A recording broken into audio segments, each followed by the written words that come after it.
welcome to Out of the Mouth of Babes, the podcast for our future leaders. Today we have a very special guest in the room with us. We have Mayor Dave Snow. Yes, give Mayor Dave Snow a round of applause. Thank you for having me. I really do appreciate it. I'm happy to be here. Thank you, Dave. Thank you. We're going to first start it off with the kids, young adults introducing themselves.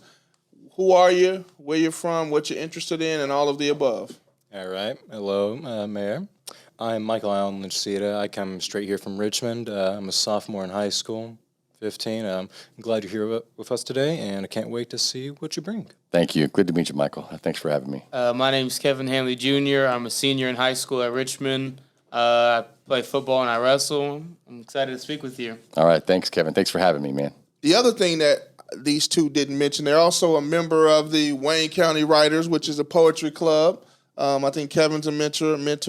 He's also involved in Green Club. Oh, yeah, RHS Green Club. And Michael's involved with some gaming clubs as well. Is that correct? Or you do a lot of gaming? I have a YouTube channel. Has a YouTube channel. But anyway, I'm going to turn it over to you, Dave, and then let you introduce yourself and a little bit about you. And then I'm going to let the students sit back, and they're going to ask you questions. Great. So, excellent. Well, thank you. I have Dave Snow. I lived in Richmond my entire life. I love living in this city. I've had a lot of opportunities to be elsewhere.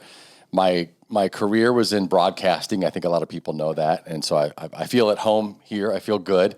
Feels good to be back in this kind of setting. And, in my career in broadcasting, really developed a real love for the community.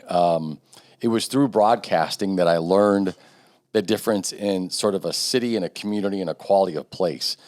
And it didn't happen at a young age, I'll be honest with you. It really came about in my late 20s. If you'd asked me at 23 or 24, what makes a city or what makes Richmond, Richmond, I think I would have referred to buildings and street names and things like that. But then at about 29, it all changed.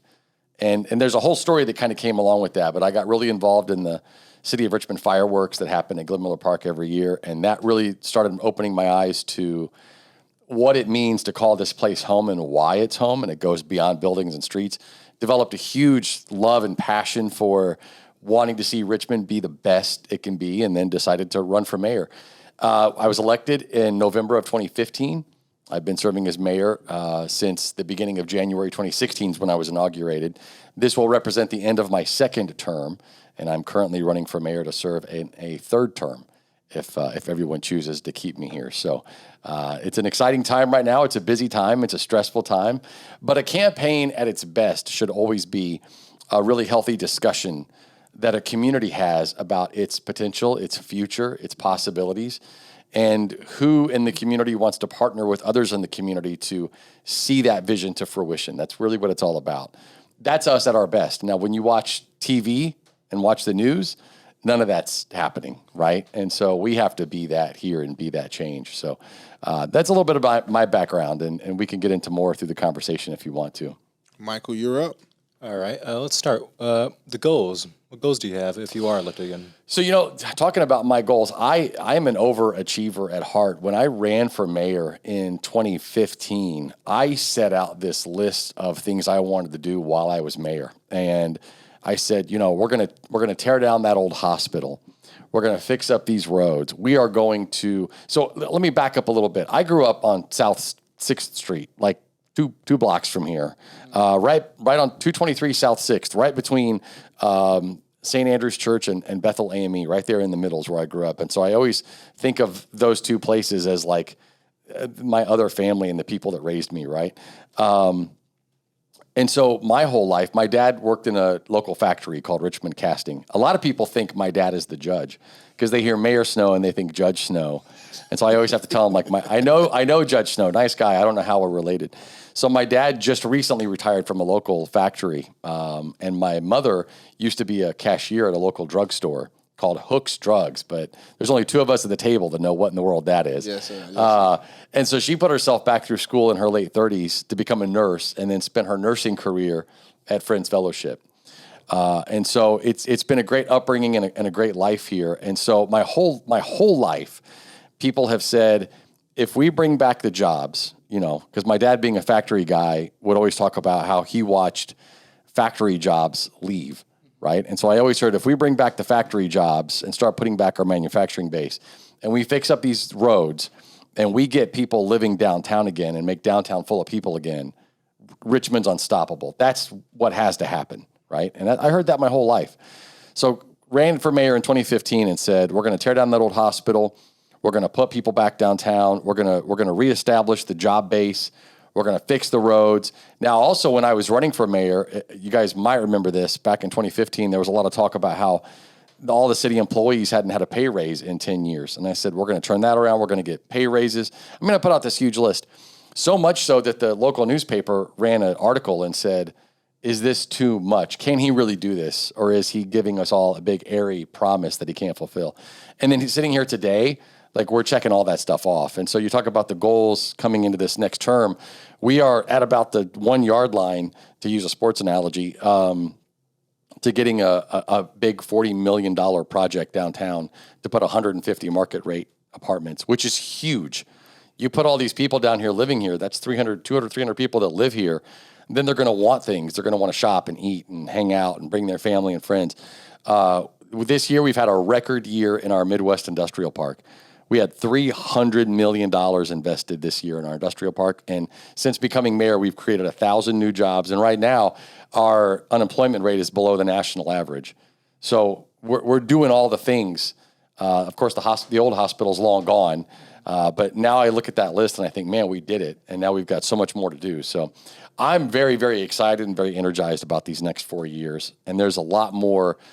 When I look at this city, I see a lot of potential, a lot of things we can still do. I mean, this room we're sitting in is so cool, this view that we have. And how do we show more people how cool this city is and how cool it looks from here?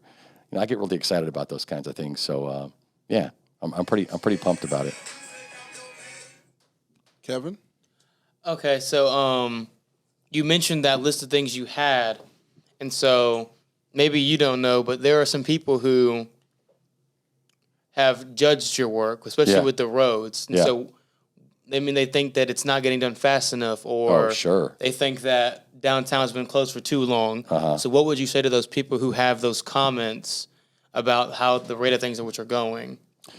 Yeah, you're only going to push that so fast. So some of the road work you've seen is state road work, and some of it is ours. And so we only have so much money every year in our city budget to allocate to that road work. And then the state's on their own schedule. So no mayor in the state of Indiana is going to call NDOT and say, I demand that you do this on this. It doesn't work that way. The state builds their own schedule. And they've been doing 27 through downtown. And then we did Loop Phase 1, and then coming in, I don't know, what we're about 16 months or so away from Loop Phase 2. And that project is what attracted this huge investor to downtown. So, you know, you can't do it in a way where everybody goes to bed one night and you sprinkle magic dust out and everybody wakes up to brand new roads. It doesn't work that way, especially when they've been deteriorating for as long as they had. And so I always have to remind people that no matter if it's a road or a building or your backyard, if you let it go and deteriorate for 10 years, you're not going to fix it in one, right? That doesn't make any sense. Your time to fix something is almost never exponentially smaller than the time that you let it deteriorate. It's not going to work that way. So, yes, they deteriorated for a long time. They've taken a while to fix, but you look out there now and it looks really, really good. And so they're coming along. And then because of that investment and that work, we had this big investor come along and say, I see what you're doing. I want to jump on this moving train. I want to invest money in all of this. And that's the work we've been trying to do for a long time, is do the kind of work that attracts the big investors. Now it's working. So, but there's always going to be a report card. Yeah. There's always going to be, you know, you could go into Disney World and start complaining if you want to. So, I could have grown up in Richmond and done that and been a complainer, but I thought instead I'm going to go get things done. And I'm more than happy to take blame and be the bad guy and get fingers pointed at me because I'm actually doing something, right? I'm doing something about it. The roads aren't in disrepair anymore, and go ahead and complain that it took too long or you don't like this, but hey, they're not falling apart anymore, right? And that's the goal at the end of the day. At some point, you have to take the initiative to do something and stop worrying about how everybody's going to nitpick and complain.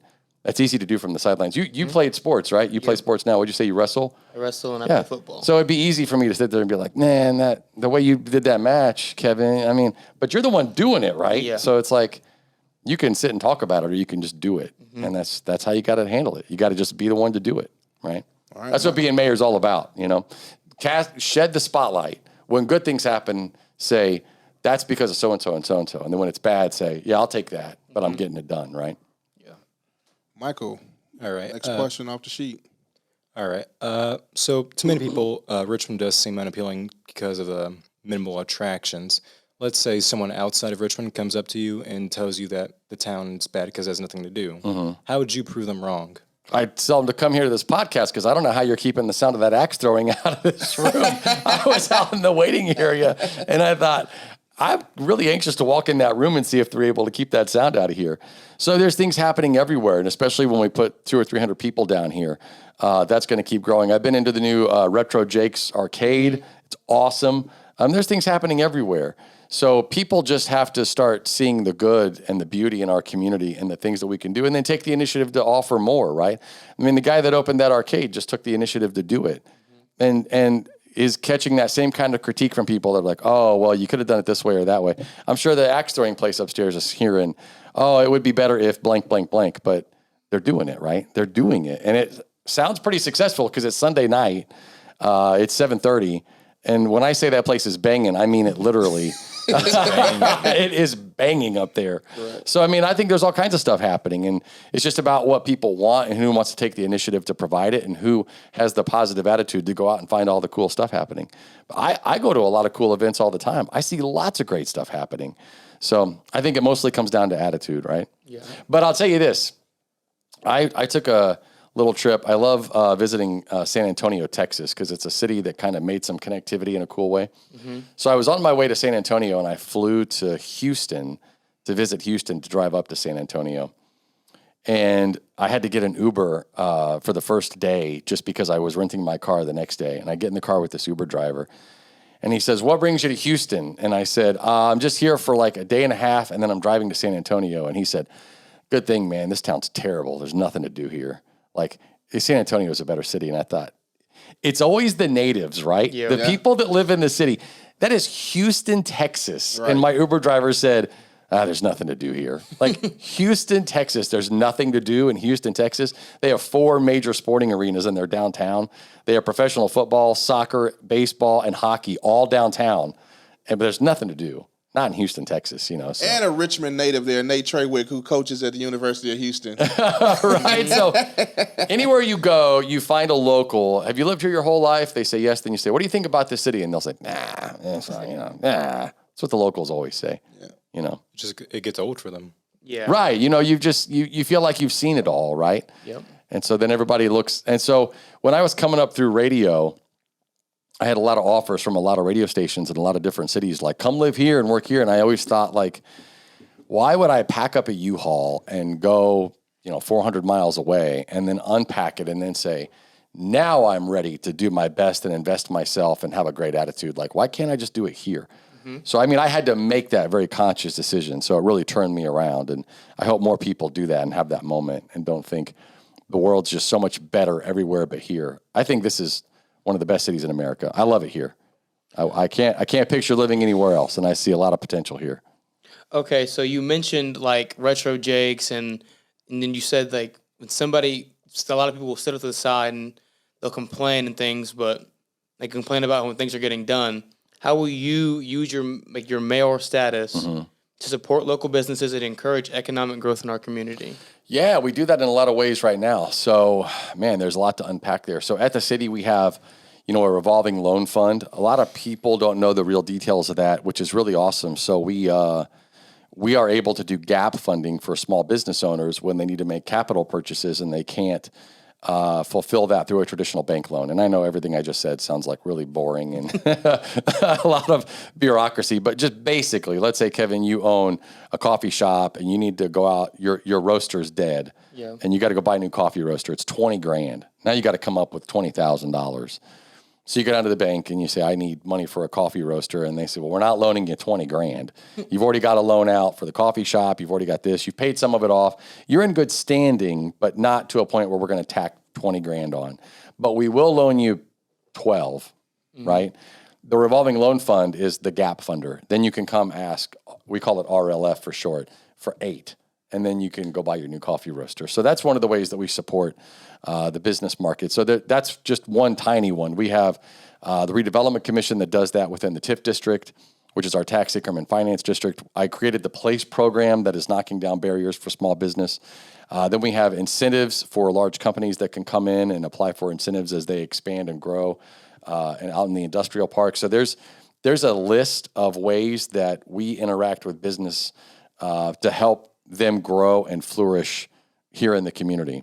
But it's not easy, right? Running a business is really hard. And so people, when they go into it, have to be fully prepared. And hopefully they've been through the ISBDC, the Indiana Small Business Development Center, and other things like that so that they're fully ready to go, you know? All right. Michael, what kind of question do you have? I do have a question about what will you do with Old Richmond? Old Richmond is an attraction itself. What do you want to do to make sure it's publicized? And more people will get to know about it.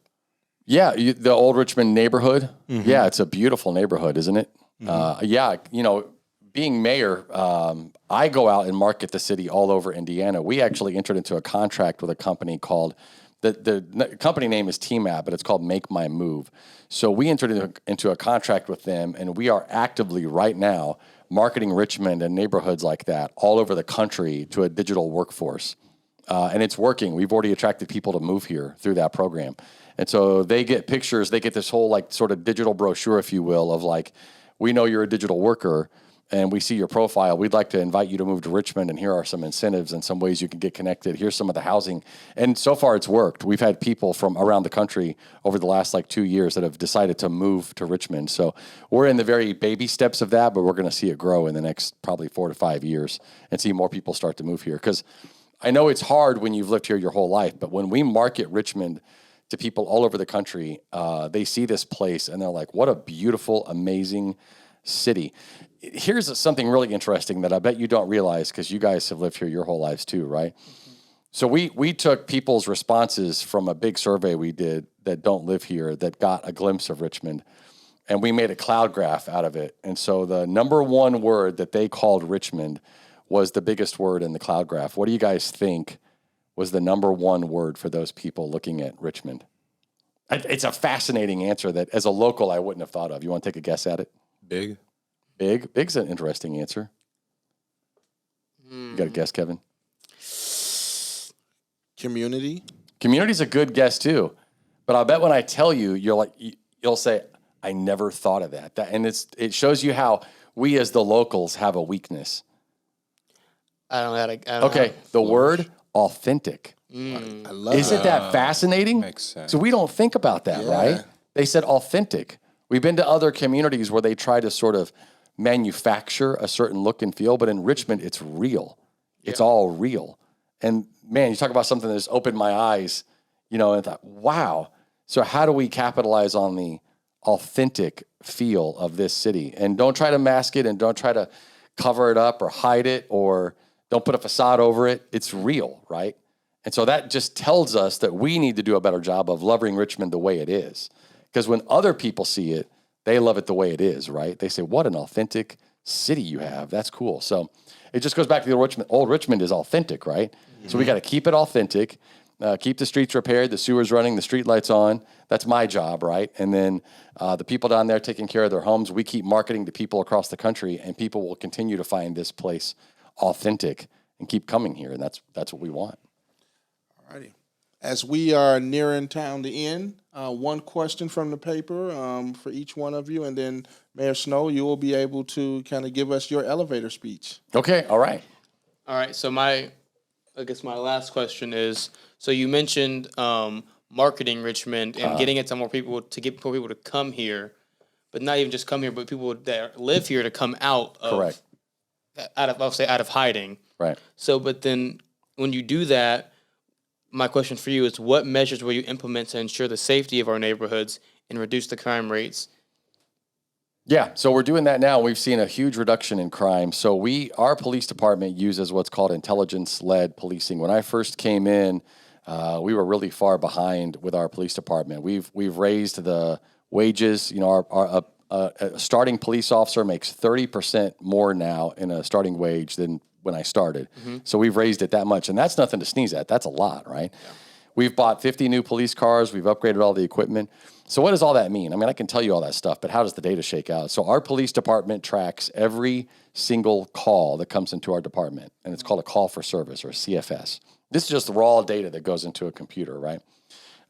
When I came in as mayor back in the beginning of 2016, that year before, they had seen, I think, 43,000 calls for service. So I wish I had this in front of me.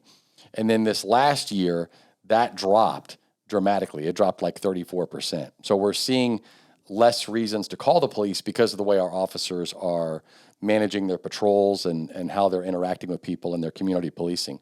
But the bigger number is back in 2015. So in those calls for service, they don't only track the fact that the call came in, they track the outcomes when the call is complete, right? Mm-hmm. So then they create major categories. So in the major categories in crime, because when you talk about crime rates, right, it's really easy in a campaign to talk about crime rates as a candidate. But we need to get into what those crimes are. Because, you know, are we really worried about larceny, you know, and things like that? No, we're worried about crimes against persons and property, right? Those are the major categories, crimes against persons and property. In that category, since 2015, I became mayor in 2016, and today that number has dropped almost 60%. More than half, it's dropped. And so we went from over 2,000 to just over 800. And major crimes against persons and property. And that's not disputable. It's not arguable. I don't care who else sits in this chair and tries to tell you crime in this city and this and that. They're blowing smoke. I don't care what they say. I've got the actual data. It lives in the police department. It's public documents, public knowledge. You can go ask for the document and they'll print it out for you.